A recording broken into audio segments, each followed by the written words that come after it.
더불어민주당 서영교 의원이 조희대 대법원장과 한덕수 전 총리 등의 비밀 회동이라며 근거로 제시한 녹취는 유튜브발 변조 음성이라는 게 드러났고, 서 의원은 갑자기 회동 여부는 정확하지 않다며 오리발을 내밀고 있습니다.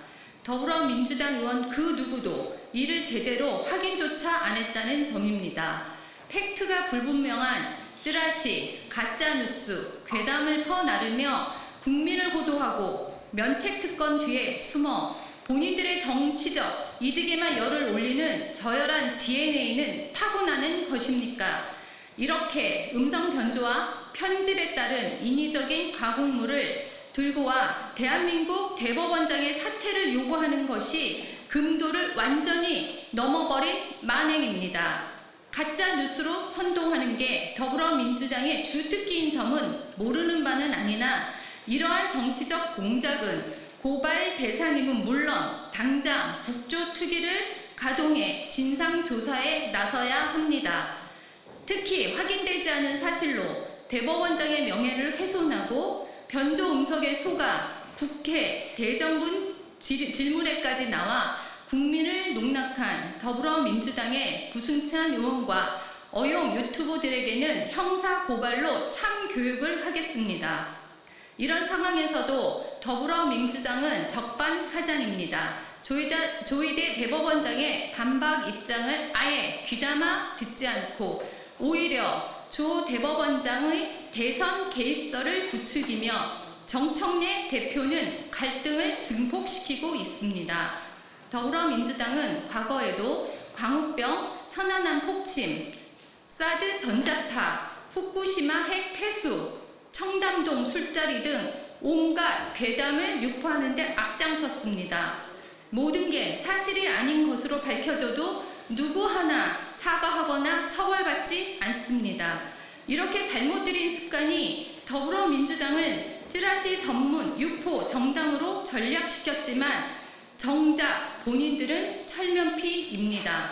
이재명 대통령 사건을 유죄로 판결한 조희대 대법원장을 몰아내기 위한 더불어민주당의 발악과 강기가 도를 넘었습니다. 면책특권 뒤에 숨어서 뉴스를 가짜뉴스의 전파의 장으로 악용한 오만함을 국민의힘이 반드시 심판하겠습니다.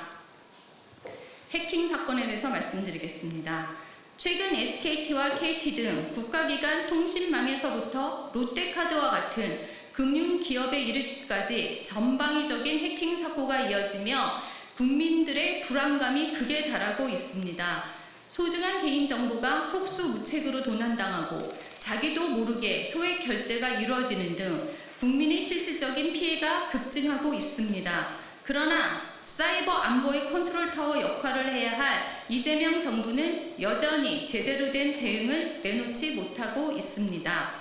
이재명 정부는 개혁이라는 명분 아래 정쟁에만 몰두하며 국민의 민생과 안전을 철저히 외면하고 있습니다. 특히 사이버 보안을 책임지는 과학기술정보통신부의 안일한 대응은 실망을 넘어 분노를 자아내고 있습니다. KT 소액결제 해킹 사건의 경우 최근 3개월간의 결제건만 조사했음에도 2만 명에 달하는 개인정보 추가 유출이 확인되었습니다. 발표가 나올 때마다 피해 규모가 늘어나고 불법 무선 기지국이 새로 발견되고 있지만 과기부는 여전히 손을 놓고 있습니다. 더 큰 문제는 정부의 허술한 대응 체계입니다. 롯데카드와 대규모 해킹 사고에서도 민간 사이버 침해 대응을 맡고 있는 과기부와 한국인터넷진흥원은 금융권에 대한 직접 조사 권한조차 없습니다. 해킹 대응과 감독이 금융권과 비금융권으로 이원화되어 있어 정보 공유와 기술적 대응이 제대로 이루어지지 않고 있는 실정입니다.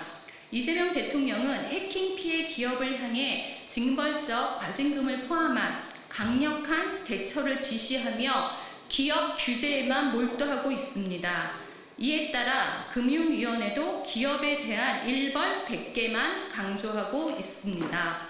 해커들은 이미 국가기관 통신망, 금융결제 시스템, 심지어 공공기관까지 손쉽게 침투해 막대한 정보를 빼내고 있습니다. 국민의 개인정보와 재산을 지키는 것은 정부의 기본 책무입니다.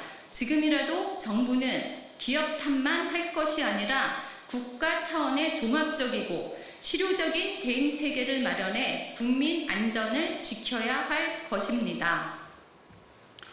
인사 공백 사태에서 간단히 말씀드리겠습니다.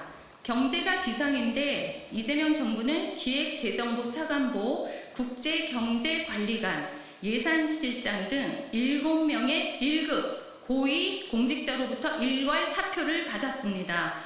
정권이 바뀌어도 이렇게 한꺼번에 교체하지 않았던 자리를 한순간에 비워내며 경제 컨트롤 타워를 스스로 무너뜨린 것입니다. 앞으로 정치 논리에 따라 경제 정책이 휘둘리면 국민의 삶은 더 불안해질 수밖에 없다는 우려가 나옵니다. 이러한 인사 공백은 처음이 아닙니다. 미중, 일러, 4강 대사를 동시에 공석으로 만들며 외교 라인을 와해시켰습니다. 결국 한미 외교의 참사로 이어진 것입니다. 군도 마찬가지입니다. 사성 장군 7명을 한꺼번에 물갈이하며 군 지휘체제를 마비시켰습니다. 병적 서류조차 공개하지 못하는 장관 아래서 군은 혼란에 빠졌습니다. 지난 한 달 사이 군 장병 사망과 사건 사고가 잇따랐습니다. 한국의 군 통수권자가 자리를 비운 사이 중국은 함정을 보내 해상 영향력을 과시했습니다. 외교도 무너지고 안보도 무너지고 이제는 경제까지 위기입니다. 외교, 안보, 경제 모두 국가의 존립과 국민의 삶이 걸린 문제입니다. 더 이상 초유의 공백 정부가 나라를 위험에 빠뜨리지 않도록 하겠습니다. 감사합니다.